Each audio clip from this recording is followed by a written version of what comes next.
Hello, welcome to our tips and tricks session on Silver Moon spelling rules. We're talking today about the concept of the illustrious and often elusive schwa. We have a little bit of fun with this. My name is Kelly Steinke. I'm the founder of Read Learning Educational Services and the author of Silver Moon Spelling Rules. And I'm here with Kate Wagner. And Kate, I'll let you introduce yourself. Hi, my name is Kate Wagner. I'm an instructor with Read Learning Services, and I also write the blogs for Silver Moon Spelling Rules. Wonderful. Well, it's great to have everyone here today. If you find yourself teaching spelling and reading using a systematic and explicit approach, and you find yourself getting stuck on the concept of schwa, or maybe your students are getting stuck on the concept of schwa, you're probably not alone. This is a huge challenge because schwa, let's be honest, it's kind of intimidating. Absolutely. Intimidating to teach, but it doesn't have to be. So Kate and I are here to tell you that schwa does not have to be intimidating. But I will tell you, I've done a lot of speaking at conferences and some PD, and especially with the Silver Moon curriculum, I've been working a lot with teachers, and a lot of teachers are telling me that they've never heard of schwa, or they have heard of it, but they're just not confident teaching the concept, so they skip it. Kelly, I would have to admit that when I started teaching and knew nothing about our systematic approach and Orton Gillingham approaches, I never knew about what the schwa was. It was the bane of my personal spelling existence. I can agree with that, Kate. Before I started learning Orton Gillingham based spelling and reading methods, I honestly had never heard of schwa either. So now I've been working with schwa for maybe 10 to 15 years. So we're good to go here. And so let's help teachers feel confident with this confidence so they can with this concept so they can move ahead and help their students. Mhm. So facts about schwa. Schwa should be mastered around the third grade, not later. So with typical development, that's your goal. I'm going to move our faces here because they are covering up some of my words. A lot of people don't realize too, the most common vowel sound in all the English language is schwa. Uh. Schwa. Yeah, I know. Yeah. And that is the schwa sound. It is like a short U sound, isn't it? Mhm. Um, I was working with a student once and we were working on the schwa concept. I'll tell you a quick story. And he came to class, he sat down, and first thing you always do during a lesson is review. So I said to my student, we're gonna, talk about schwa again today, but we've got to do a little bit of a review first. Do you remember what sound schwa makes? This was a middle school boy and it was beautiful outside. It was the middle of summer, and he put his head in his hands and he just went, "Ugh." You got it. That is the sound schwa makes. It's the sound, that short U sound. I don't think he ever forgot that sound again. It's perfect. Let's That hope worked that we out. aren't all making that sound by the time we're done here. We'll Right? we'll clear that up. Yeah, let's clear that up.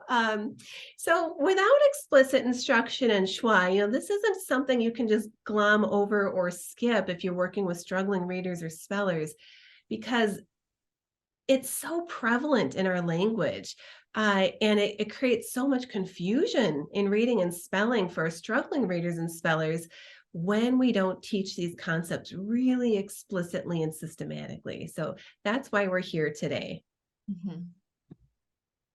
So Kate and I are going to give you some examples of schwa. I'm going to fast forward just a moment here and show you one slide. We tend to categorize schwa in terms of rule. So we basically have 4 schwa patterns within the English language. And when you're using Silver Moon, we categorize these patterns by name. We'll give them a spelling rule name. So our first pattern is the family cinema spelling rule. The bacon salad is the next spelling rule. Travel by camel is another spelling rule for schwa. And Majestic America is our final spelling rule for schwa. And we're going to go back to that example screen, and Kate and I will share examples of each of these rules. Here we go. All right, Kate. So what kind of difficulties have you seen with working with some of your students regarding this concept or confusions? I think the biggest thing is getting students to recognize when a word has a schwa. So, I think the biggest part when I'm teaching schwa is cueing students into what is the sound I'm hearing. That's my first red flag that pops up.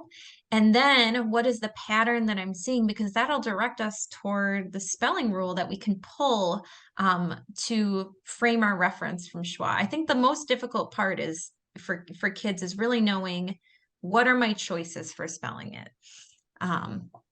So I like to use a lot of examples, and I like to have students use a lot of color coding to try to identify the schwa in different words. So Kelly, I'm going to give you a word.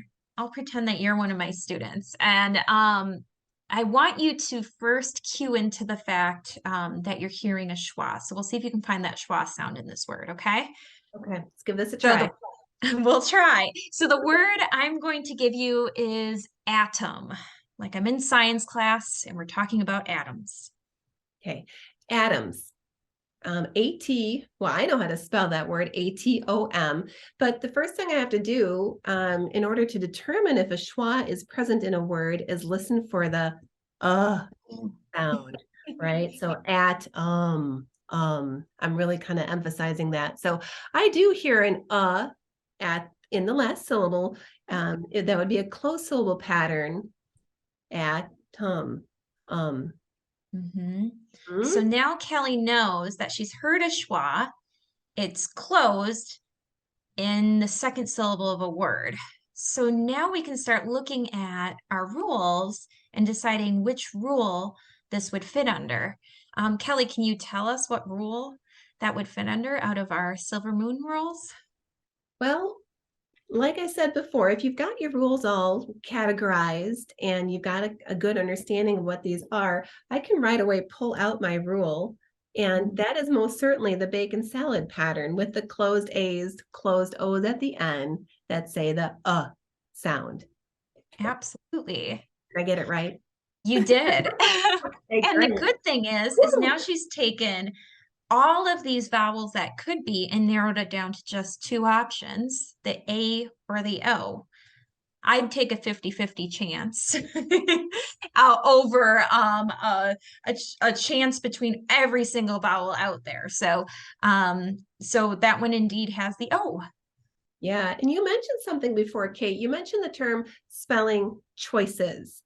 And when we start getting into schwa, we have a whole conversation with our students about accenting. And we're not going to get into accenting in this video. That would be way too lengthy for this video. But some students just have great difficulty determining which syllable is accented and which is not. And when you have a spelling choice, because you understand the patterns you're looking for, it greatly eliminates a lot of distractors, a lot of letters that aren't even a choice for your spelling. That makes sense. Absolutely. Absolutely. So should we try another one? Yeah, let's do another. So Okay. let's try a different rule. Let's try the word hospital. Hospital. Okay, so if I tap out the syllables for hospital, I'm going to listen for an within that word. So I've got has. I definitely hear an has. Hit, it, tol, oh. So I hear the schwa sound, the sound in the very last syllable, and I do hear an L right after it. So it is a closed syllable, but it has an L at the end. Which reminds me of one of our Silver Moon schwa spelling rules. I'm going to say this is travel by camel. That absolutely is. I love this rule. I think it's just a really fun, dynamic rule anyway. But what this rule is telling us is any vowel that's not accented and followed by an L can be a schwa. So now, Kelly, what are your choices for spelling there? Gosh, with the vowel L schwa pattern, it can be any vowel, Mhm. provided it's followed by an L. So it might be a situation where I might have to look some of this up, Mhm. whether it be an A, E, I, or O. Mhm. Um, so I would guess an A though, because I know how to spell hospital. Exactly. And you know what I Yeah. like about this rule is the reverse happens with reading. Although it's a little bit trickier for spelling, with reading, it's really easy because as soon as I see a vowel with an L after it and it's unaccented, I know right away it's going to be a schwa. So this one's a little bit easier for reading, but a challenge for spelling. Yeah, it really does go both ways. We're teaching spelling patterns, but in teaching these spelling patterns, it opens up the door for reading just greatly because these kids they're seeing the rules, they're identifying them, and they're immediately, once they get proficient with these patterns, they can apply the sound pretty quickly because they realize that is their alternate choice for that sound, for that particular vowel. Exactly. All right, Kelly, I have two more for you. All Do right, you ready to take on the challenge? I'm ready. Let's try them, Kate. What do you have? Let's try the word benefit. Benefits. Oh boy, maybe we should have talked before we met, huh? Okay, so let me tap it out. So I've got Ben, fit. Mhm. All right, I really clearly heard the in the middle syllable, Mhm. um, which I'm going through kind of my graphic organizer in my brain and thinking through the four schwa patterns we have. Mhm. Because it's a middle syllable and I hear an it's a three-syllable word. Here's our rule for three or more syllables. And it's the only Mhm. schwa rule for three or more syllables, with that type of pattern. So going with family cinema. Very nice. Very nice. That is exactly it. And what are our two choices for spelling when we have a family cinema type of schwa? Yeah, that's a nice thing about this rule because there are only two choices Mhm. when that pattern is right in the middle of that, three or more syllable word. So E or I would be the option, and we'll go with Mhm. E. That's a good bet. Yeah. And the really cool thing is, once these spelling rules are all taught cumulatively. So once you get to the point of schwa, a student should be able to type the word into their Google Docs or whatever word processing system they're using with that one letter as a question mark. They could even guess E or I in that one spot. If they hit spell check, it should pull the correct spelling, provided they only have that one letter incorrect. Mhm. Because it's not like having three, four, five, six letters incorrect. And then you get all sorts of wild and crazy options in spell check, and we don't want to go there. Yes, that does get confusing, and I think our students sometimes know that well when they've got 20 different options for spell check. So it's good to narrow it down. Yes. Okay. Do you have one more for me? I have one more for you. Let's try the word adapt. Adapt.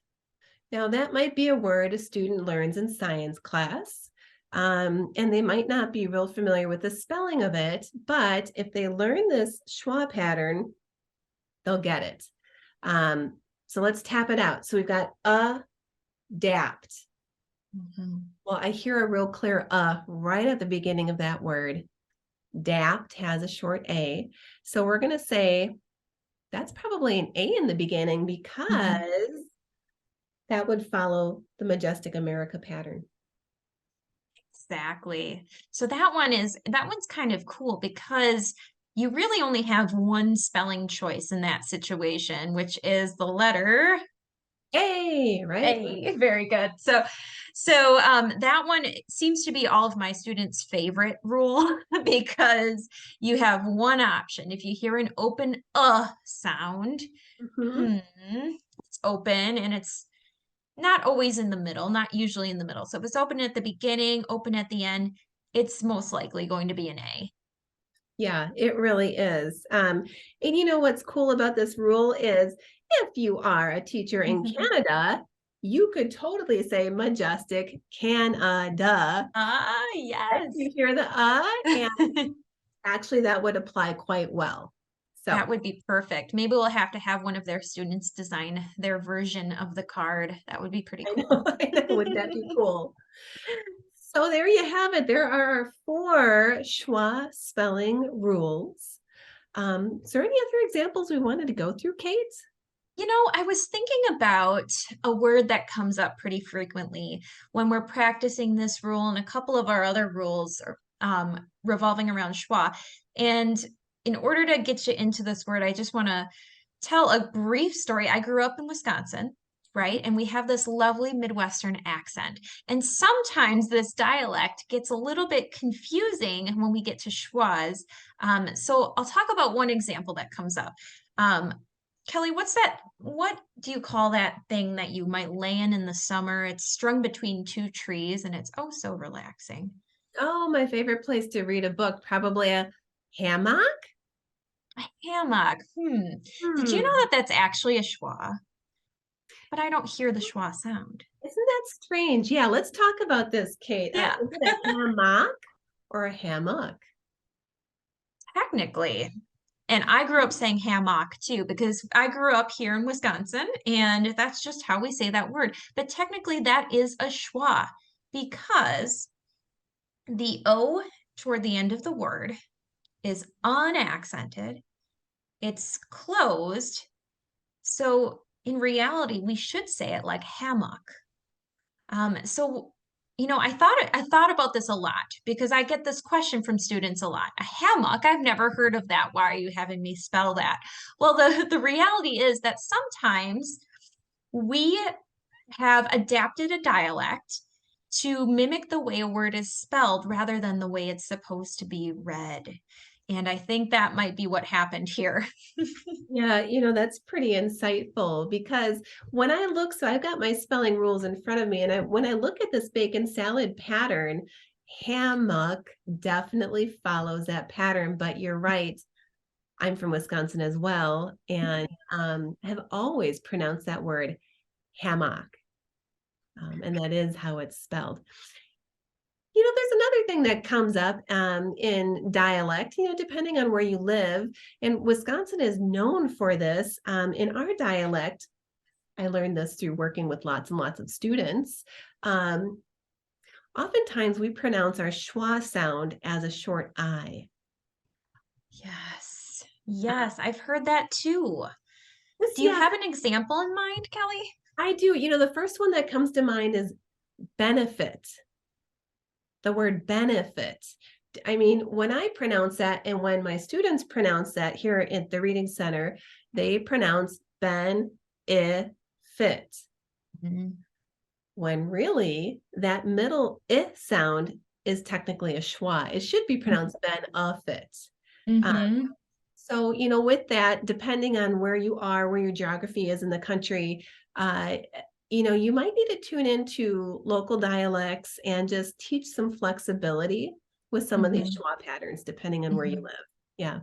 Exactly, exactly.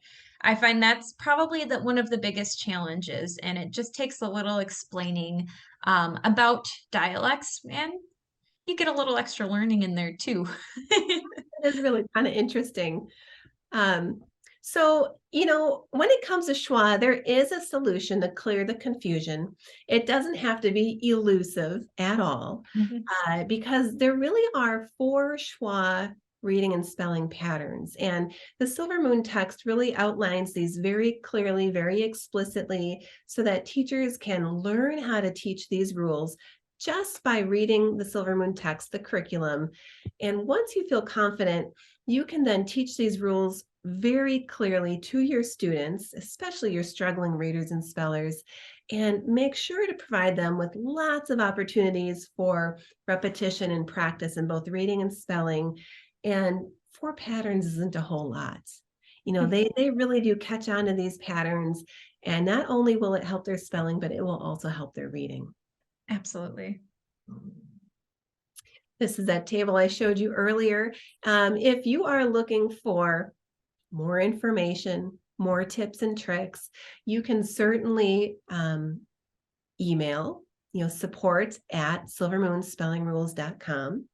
I can send you our digital download in the meantime. When our digital platform is ready, this download, a tips and tricks download will be available for everyone to download on their own. And if you really, really are looking for these lesson plans, how do I just kind of, what materials do I need? What kind of words do I use? How do I organize my lesson? We have that covered for you.